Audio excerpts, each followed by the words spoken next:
That latest death in Victoria, a man in his 90s who died overnight. But with this border closure, we've heard it from all Victorians, from midnight tomorrow night, this will actually be enforced by the New South Wales side. Now, this is so as to not put a drain on resources from Victoria. This morning we heard from the Victorian Premier. He was very keen to say that this was a joint decision between himself, New South Wales and the Prime Minister. But as we just heard there from Gladys Berejiklian, that the advice came at 8:05 from Dr Kerry Cheng that this is what needed to be done, and that triggered that phone call between the three leaders this morning. That is the product of a joint decision and an agreement between the Prime Minister, myself and the Premier of New South Wales, one that I think is the smart call, the right call at this time, given the very significant challenges we face in containing this virus.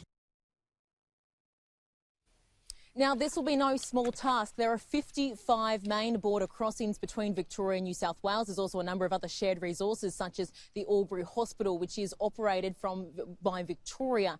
Now, there's also a number of other ways that police say they'll be enforcing this. They say they'll be using drone technology. Of course, the Murray River actually separates a lot of the border as well. But as for the way New South Wales has handled this, they've been very resistant about border closures. They've also given a lot of flack to Queensland about the border closure there. When asked this morning whether she was embarrassed now about this sudden shift in gear, this is what the Premier had to say.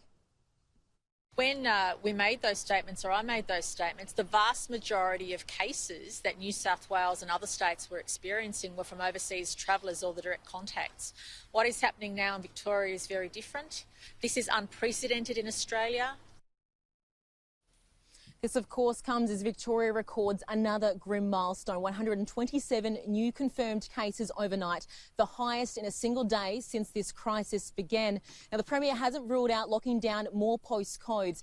He also hasn't given much clarity over the future of those 9 public housing towers either. They were initially told they would be in hard lockdown, meaning they can't go anywhere and be guarded by police for 5 days. But the legal order is there for 14 days. The Premier says that he'll wait until a few days' time until he makes the decision as to what happens next. But first, he wants all of those Victorians, those 3,000 residents, to get tested. So far, only 400 have been tested. As to whether there's disappointment on the behalf of the Chief Health Officer, this is what Professor Sutton had to say. I think there have been operational priorities that have been put in place first, and that's food and welfare checks and psychological and other support. We will get this done. And at the end of the 5 days, we'll be able to then look at the data and make judgments about what the best way forward is. So the Premier really leaving the door open there to have those towers and further lockdown, no doubt. More bad news for those residents who are already keen to get out, Tom.